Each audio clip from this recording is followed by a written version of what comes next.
लखनऊ के दारुल सपा में संयुक्त जनादेश पार्टी का प्रथम स्थापना दिवस धूमधाम से मनाया गया, जिसमें पदाधिकारी को सम्मानित भी किया गया। इसके साथ ही राष्ट्रीय अध्यक्ष बबलू श्रीवास्तव ने बताया कि हमारी पार्टी गरीबों के लिए काम करती है और हमारी पार्टी भारत के कई राज्यों में कार्य कर रही है। साथ ही बताया गया कि हमारी पार्टी आने वाले 2024 के चुनाव को लेकर भी तैयारी कर रही है। हमारे संवाददाता की खास रिपोर्ट।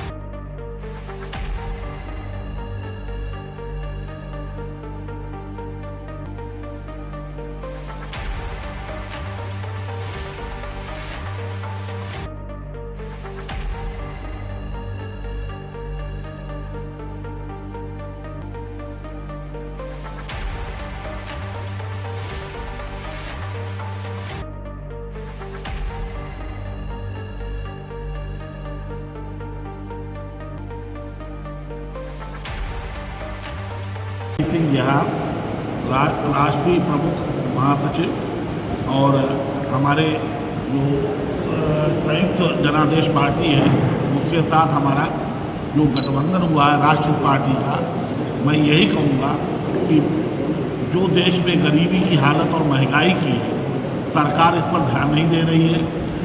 जो गरीबी रेखा के अंतर्गत जैसे आपके आदिवासी हैं, दलित हैं, बैकवर्ड क्लास के लोग हैं और हमारे जो भी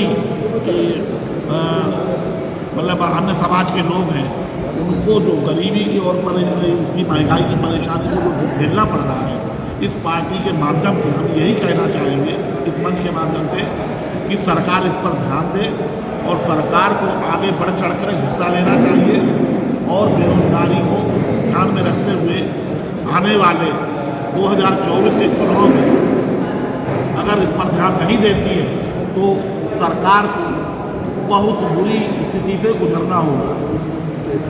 किस तरीके से, क्योंकि अभी कुछ है नहीं आपका, और किस तरीके से अपने लोगों को जोड़ेंगे और क्या करेंगे? देखिए पावर में नहीं आएंगे कैसे लोगों को? देखिए, जो भाई भतीजावाद आज पीड़ित हैं, जिसको पीड़ा है कि हमें मुख्य धारा में जाना है लेकिन उन्हें प्लेटफॉर्म नहीं मिल रहा है, तो संयुक्त जनादेश पार्टी उन लोगों की पीड़ा को लेकर, गरीब शोषित जो आज भ्रष्टाचार के शिकार बने हुए हैं, जिन्हें भूखे पेट है, रोटी नहीं मिल रही है, लोग कह रहे हैं कि राष्ट्र हित का काम करें, तो राष्ट्र भावना कैसे जगेगी? जब तक उनको समतावादी विचारधारा में लाऊंगा। हमारा सोच रहा है कि समतावादी, जिसे जरूरत है उसे तो उसके पास मिल ही रहा है, लेकिन जिसे जरूरत नहीं, मतलब जरूरत है, मैं उसको दूंगा। जो बिजनेसमैन है उसके लिए तो हर चीज़ उपलब्ध है, लेकिन कमजोर वर्ग का व्यक्ति है, उसके पास उपलब्धियां नहीं है, नौकरी नहीं है, मकान नहीं है, उनको रोजगार देगी समता। और जो बिजनेसमैन है उन पर टैक्स ज़्यादा लगाया जाए ताकि गरीब लोगों को उनका टैक्स से गरीब लोगों को नौकरी, मकान और व्यवसाय दिया जा सकता है। कहाँ तक आपका संगठन है? संगठन हमारी पूरी इंडिया में है, गुजरात में भी है, हमारा बढ़िया चल रहा है, यूपी में भी, बिहार में, छत्तीसगढ़ में, कई राज्यों में संपूर्ण रूप से ये हमारा संगठन चल रहा है। और 2024 को लेकर मैंने किसी से गठबंधन नहीं करना चाहता हूँ। गठबंधन एक शर्त पर करूँगा, जब हम लोगों की, जो हमारी लोगों की विचारधारा है, गरीब शोषित पीड़ित वर्ग को एक साथ लाना है। अभी तक पार्टियों ने कहा तो है लेकिन जमीन पर नहीं उतरे। हम लोग सोचते हैं कि जमीन पर उतरा जाए और गरीब शोषित पीड़ित के साथ होकर उनको मुख्य धारा में लाया जाए। अच्छा, जैसे बताइए, आज प्रथम स्थापना दिवस है आपकी पार्टी का, क्या कहना चाहेंगे? भैया, हमारा नाम है एन गौतम और हम प्रदेश अध्यक्ष हैं पार्टी के।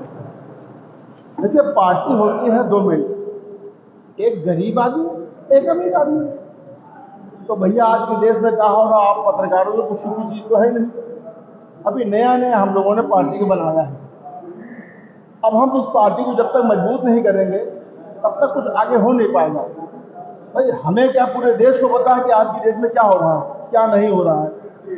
हम सब लोग आप पत्रकारों को बधाई देते हैं कि आप मीडिया में कुछ लिखिए कि गरीब अमीर का क्या है, क्या नहीं है। आज के नेता लोग कैसे हैं, आपसे कोई छुपी बात तो है नहीं भैया। तो हम लोग चाहते हैं कि इस पार्टी को मजबूत करें और कुछ करें। अभी हम कुछ बता नहीं क्या करेंगे क्या नहीं करेंगे। अब जब हमारी पार्टी मजबूत है तभी हम कुछ करेंगे भैया। भैया नमस्कार।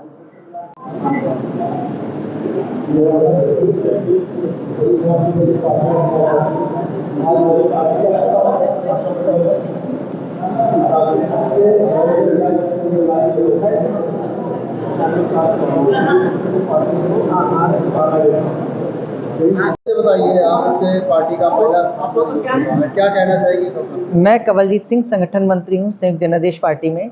मेरा ये कहना है कि जो भी बबलू श्रीवास्तव जी इस पार्टी के विषय में लेके एक नीतियों को लेके चले हैं, जिन मुद्दों को लेके चले हैं, जिस वजह से इन्होंने पार्टी गठन किया है, वो मेन हमारा जो मकसद है कि किसी जात पात को ना लेकर, किसी भी कह सकते हैं कि अमीर और गरीब की पार्टी नहीं है। मेन हमारा मुद्दा है कि कोई भी परेशान है, शोषित है, उसको हम किस तरह सपोर्ट कर सकते हैं और किस तरह कार्य कर सकते हैं। साथ ही इनकी एक विचारधारा मुझे अच्छी लगी, इन्होंने हर वर्ग के व्यक्ति को अपने साथ जोड़ा है, चाहे वो पत्रकार हो, संपादक हो या व्यापारी हो या कोई कह सकते हैं छोटा व्यवसाय भी कर रहा है। कोई ऐसा जरूरी नहीं कोई आदमी पूंजीपति को जोड़ता है पार्टी को चलाने के लिए, क्योंकि इनका मकसद है कि ज़मीनी स्तर पर हम कार्य कर सकें। और मैं चाहूँगा कि संगठन मंत्री के नाते कि इस संगठन को जितना बड़े से बड़ा रूप दे सकता हूँ प्रदेश भर में, 1 महीने के बाद हम लोग फिर कोई मीटिंग करेंगे और आप देखेंगे कि उसमें हमारा कितना बड़ा एक संगठन तैयार होगा। धन्यवाद।